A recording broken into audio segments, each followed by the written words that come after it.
I was having dinner one time with several people, and amongst them was this little kid. He was probably 3 years old. He cute as can be. And we all had our food, and he was digging in and having his food, and his mom wanted him to eat his broccoli that is on his plate. You got to eat your vegetables, right? And she's trying to get him to feed him, and he just has his mouth sealed shut. No, he would not have it. He would not eat them. And it was just kind of comical, because I think when they were picking out the different food items, he picked out the broccoli, but now when it came time to eat it, he didn't want any part of it. Well, at any rate, I had my food, and I'm talking to him and giving him some attention while I'm eating. And so I had broccoli also. So I'm eating my broccoli, and I'm enjoying it because I love broccoli. And he's watching this broccoli. I noticed that, from when I stabbed it with my fork to putting it in my mouth, and I'm eating it and chewing it, and he is watching every bit of that movement. And it was kind of funny, and it was with such interest. And so anyway, he's looking at me, and I said, "Do you want a bite?" And he says, "Yeah." And so I got a little piece, and I gave it to him with the fork, and he took a big old chomp of it, and he's just chewing it up and just loving it. I said, "It's good, isn't it?" And he goes, "Yeah, it is." So anyway, I give him another bite of mine, and ask him, "You want another bite?" Yeah, he does. And so he takes another bite, and he is just enjoying it.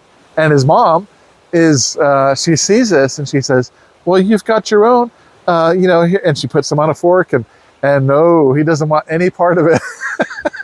So the broccoli I had looked so appealing to him, and he wanted mine. He was loving mine, but he didn't want his, which was funny. So anyway, when he did that, I said, "Well, can I have some of yours?" And he's like, "Okay, yeah." So I grabbed some of his, and I'm eating it, and it's like, "Oh, this is really good too." And so he's watching me eat this, and so I said, "Can I have another piece?" And he's like, "Okay." And so I get a piece, and I put it on my plate, and I cut it, and so I take part of that, and I'm eating it, and I said, "You want to try some?" And he goes, "Yeah." So anyway, I take the other part of that and give it to him, and he eats it, and he enjoys it. So anyway, it was this thing, and it was just whatever was going on in his head. The broccoli that was on his plate had no appeal. He wanted nothing to do with it, adamantly, nothing to do with it. But if it was on my plate, then he was fine with it. So I took all the broccoli off of his plate, and I, actually put some of mine on his plate, and he was taking that and eating that up. And it was just a funny little thing, because it was so thinly disguised, if you want to call that. It was just a slight change in the environment of it made it okay. But in this one spot, no way did he want any part of it. And it was, of course, laughable. It was adorable as could be, but it was just a real kind of head scratcher too, because what's the difference? What is the impasse in his little kid's brain that made him not want the stuff that I'm pretty sure he had chosen?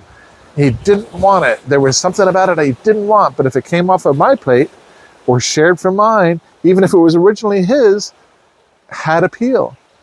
And it's just, I look back on it now on occasion, especially if I have broccoli, because it reminds me of that. Isn't it funny how that is? Just could be one incident, and from then on, maybe not every time, but it will remind us of that thing, that little memory jog. But anyway, what a funny thing. And to be able to look back on that and still just kind of see it plain as day in my mind's eye is just a really cool thing. But it also, still to this day, it is something to kind of marvel over and puzzle over as to what is it about that. This is a little kid who's 3 years old, who hasn't had a chance to have all of the filters and all the stuff of life to kind of weigh him in, make it look at things weirdly like we do sometimes as we get older, and have all the hang-ups and the nonsense that we carry around. This is a pretty fresh mind here with fresh experiences. What was it about that? Who knows? And of course, at that age, you may not be able to express or shed any kind of light on that subject. His mom didn't have a clue. Not to make her sound clueless, but she'd had no idea what could have contributed to that. And I don't know if it was something that was typical. I think he generally ate things pretty readily without a lot of hesitation or difficulty. So whatever that all was, I don't know. and probably will never know, but it's a very curious thing and very interesting, because this is one of those weird little human quirks that comes up from time to time, sometimes a lot of times, and it's that perspective, that filtering. Sometimes we have no idea what brings it on, what activates it, but sometimes it's there and sometimes it is. Boy, I tell you what, I remember when I was a kid, I was about 6, 7 maybe, and Mom had made this, it was ground beef inside this kind of like a biscuit outside or whatever, and I want to say it was pierogies or something, but that may not be accurate at all. But at any rate, she had made this, and in my head, I'd seen her making it and everything, but in my head, when it was on my plate, I was convinced that there was liver inside there, and I would not eat it, no way, no how. And, you know, I wasn't a picky eater. I ate everything and ate it voraciously. But whatever that was, in my head, that was liver, and I was not having any part of it. And so I just sat there, and I would try, and it would gag me, and I couldn't do it. And, you know, everybody was done with dinner, and there was, I think it was a Sunday night, there was a show on Disney or something like that on TV.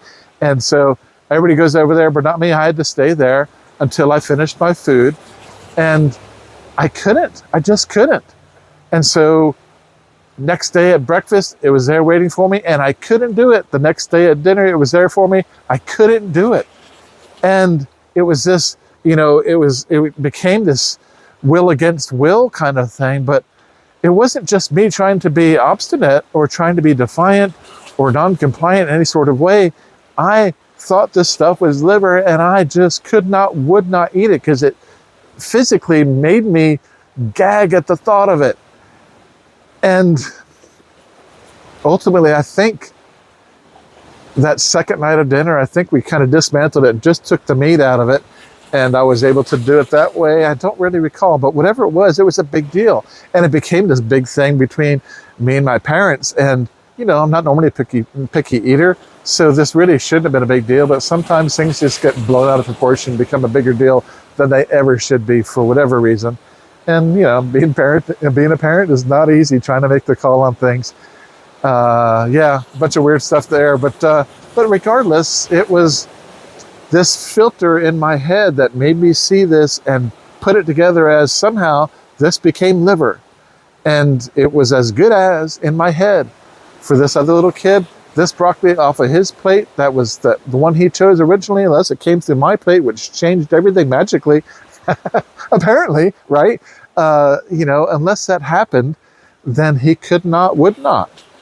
And what is that? You know, this is kind of life in a way. I mean, I think back to my childhood, and as a parent, you know, seeing other kids do this, where there could be all these toys around and several kids, and these kids could care less about these toys over here, but if one kid went over to start playing with something, all of a sudden, this other kid or several kids had to have that toy. And sometimes it'd be where they'd bonk each other on the heads with things, or they'd scream and cry and throw a big old fit, you know, because this toy that they didn't want just a moment ago, and for several minutes or an hour or more or whatever, all of a sudden was the most important thing in their life, that they had to have this toy, and to the point of violence with another kid. And again, what is that? And I think there are, of course, several different elements involved on these things, more than just one, you know, whitewashed answer on it. But there is something about the appeal of something, or the lack of appeal of something. There's some filtration process going on in our heads, and it is a very variable and sometimes very sporadic and spontaneous thing. And it may not have any easy path to show where it came from or how it was there, but some sort of catalyst brought it to life and made us see things differently. And sometimes it can be the opposite sort of thing, like, you know, in a relationship or something like that, where over time and just going through the routine of life and all that stuff, where somebody can lose luster and somebody can just take another person for granted. This happens all the time. And so there's physically, or mentally really, this sort of filtering that takes place, where things just become dull instead of shiny. And it can go both ways. And, you know, in a relationship, or with anything, actually, for that matter, we can intentionally and mindfully take and choose to really focus on something and say, I'm not going to look at this as just ordinary or plain or irrelevant or unimportant. I am going to raise this up and make it something that is very important, and shiny and bright and interesting and appealing to me. And we can do that with things, and it can be a beautiful thing to do that, and can really, I remember reading a book about relationships by Gary Smalley, I think it was, years ago, and he was talking about, when his wife went into this room, he'd had this reaction to her, and they both loved the fact that there was always that in place and he took great care to make sure that he maintained that, would not let that go away, because he wanted to always have that feeling about her. And I think that's beautiful. And we have the ability to do that, where we can just intentionally set our mind to do things in a certain way and make sure it's preserved. And this sort of thing happens all the time when people might have a near-death experience, or be in just escape some accident, or be in some sort of thing where they were, in an operation or had some accident or something, where all of a sudden they realize that they don't have the next day as a certainty, which we don't, there is no certainty whether I'll take my next breath, or whether I'll wake up tomorrow, or, whatever. We just don't know. And if we have something that really makes that very poignant in our head, some accident or some event, or, somebody close to us, or it could be any sort of catalyst that really takes us and refreshes and knocks all those filters down, where I am not going to take anything for granted anymore. I'm going to treat each day as it's a gift and it's special, and not neglect my family, my relationships, my anything, and just treat everything with that special value that everything has. Each breath is valuable. It's like I take for granted be able to, I try not to, but to a certain degree, I don't think about the fact that I can get up and walk around and fully mobile. But if I was in a situation like some people are, where for whatever reason they are not able to walk anymore, they're wheelchair bound or bedridden or whatever, and they can't get up and around, that's a whole different story to them. So my being able to walk around, they would love, they would give anything to have that back, right? And it's all perspective. It's, what's the difference except what's happened in our mind? Maybe some event changed it or whatever, but whatever it is, it's the same situation. There's walking, and there is our perception of walking and how valuable that is to us. And I think it's a beautiful thing that we as humans can take anything and add value to it. It's a sad thing that we can also take anything and devalue it and just kind of throw it away in our brain. It's funny, that phrase, take something for granted, where something is just given to you, you may not have the same appreciation for it as something you've worked for. And that's an age-old thing that we all recognize, and probably had it really drummed into our heads as, when we were kids, by our parents or authority figures in school or just wherever it is. But it's a thing, those things that we have had to work for, we'll generally appreciate those more than things that just kind of fell into our lap, or were always part of our equation, or somebody gave to us. And generally it's not intentional, but it does happen, and it happens very easily. And we are creatures of, our mind is always looking for ways to categorize and shortcut things, to make it easier, to make decisions quicker, to take action on things quicker, to identify threats quicker, all those sort of things, but to make it easier, more efficient. But it's not always more efficient, because sometimes we just stamp something with a label, we put it in a box in our brain as this is not important, or this is not as shiny as that is, and we do it a disservice, we do ourselves a disservice, and we do somebody else a disservice, because we have put a filter on something or change its importance in our brain. For what reasons? Sometimes, well, it can be any number of reasons, but it's something we have power over. You think back to, say, high school, or not necessarily just high school, but when, people start getting interested in, boys and girls and all this kind of stuff. And from then onward, there may be somebody who is just somebody you grew up with, or whatever, and you just looked at them as just somebody, anybody, or somebody who might be in their nerd category, or more plain, or whatever. And then at some point they, there's a new appeal. They might date somebody or be friends with somebody who's one of the popular kids, or the cheerleader, or the football player, or whatever. And now all of a sudden their value is raised somehow by who they're hanging out with, or just by what they do, or maybe there's some circumstance which, you see a different side of them that you never saw before. I mean, that happens all the time, where we could look at somebody as just important and plain, or taken for granted, and then some event happens or something occurs where you see a whole different side. And it's all in that same sort of thing. We put filters on, we categorize people, put them in a box, and relegate them to non-importance, or a non-player character status, or just a plain regular, whatever, just some background person, some background thing that's not in our importance category that we're dealing with on a day-to-day basis. And therefore it loses value in our mind, or at least isn't looked at in the same way.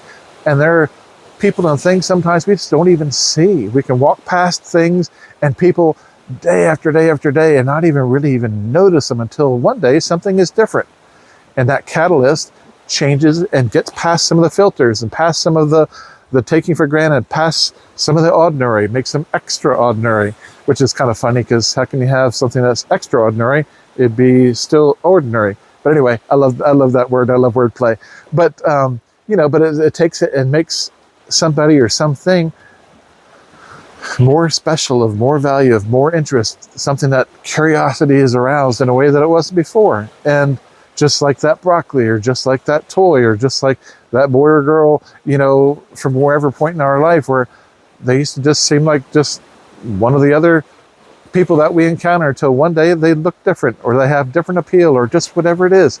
And this is life, and this is part of being human. And I just love the fact that we can be mindful, we can be intentional, and we can control the way that works. As a photographer, I spend a lot of time looking at things through a lens, essentially, in my head of, well, how would this look, and how would this look, and what about this lighting? And I'm very aware of all that thing. I come from an artistic family, so composition and lighting and and colors and how they all go together are things that are part of what I have always been surrounded with, and how I see the world. And as a photographer, that is often my the lens that I look through life in, is that I look at it as, how would this look as a picture, and what would make this more appealing? Would this other angle be better or different, and what would it look like from that angle, and that sort of thing. And I really appreciate that, because it helps me to not just get stuck seeing things the same way all the time, or to not notice them. So I go through life and I intentionally want to notice all the stuff.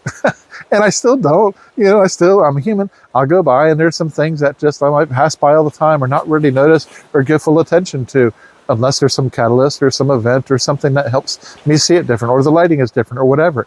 And it's part of being human. But to intentionally go through life where I am noticing things, maybe sometimes too much, where I'm distracted by every movement and every little thing around me. But I would much rather do that than just be dull to everything and not see anything, or not see somebody as important, and somebody as a person who also has a story and hopes and dreams and fears and all that in life. And we spend way too much time just categorizing, putting people away, and not really giving people or things their full notice and their opportunity to shine.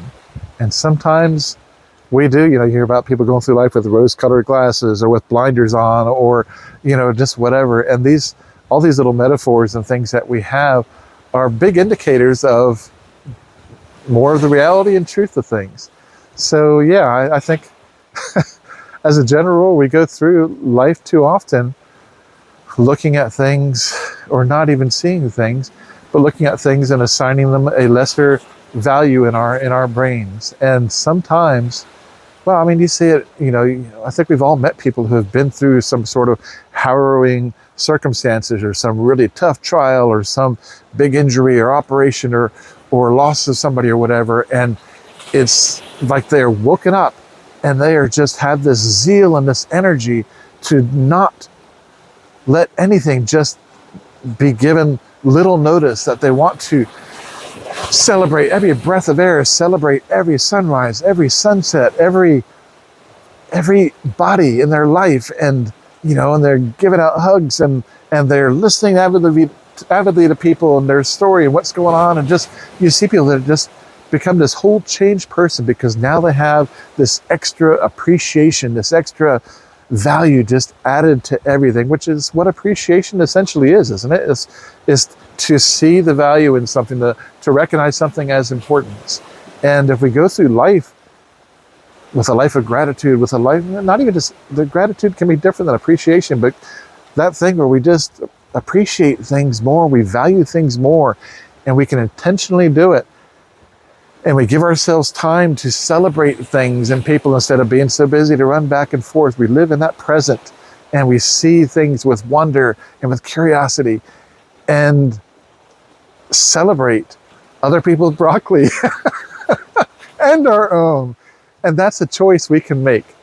And that's a beautiful thing. And I hope I never take that for granted. I hope I never take anything for granted. But as a human, I know I will, and I do. But I'm going to try not to. I'm going to try to celebrate life, to live it, not just going through the motions of it. To be intentional, to be mindful of what I do and what I think about everything, and analyze, and just pay attention to the importance of everything, because it all is. And I think it's so cool that we're blessed with the senses that we have to be able to take in things visually, to hear things, to smell things, to taste things, to feel things, all of that, be able to process those, be able to intentionally sort through all the processing and choose to value it all. Yeah, it's a blessing. Every day is a gift. Every moment is a gift. Everything around us is a gift. And boy, the more we can treat it like that, the more fun life is, the more worthwhile it is, the more fulfilled we'll be, the less hung up we will get on just so many of the things of life that are not necessary, and that just mess us up. Anyway, I hope that was worthwhile. I hope that was meaningful for you. It definitely has been for me. And yeah. Anyway, I hope you have a wonderful, wonderful day.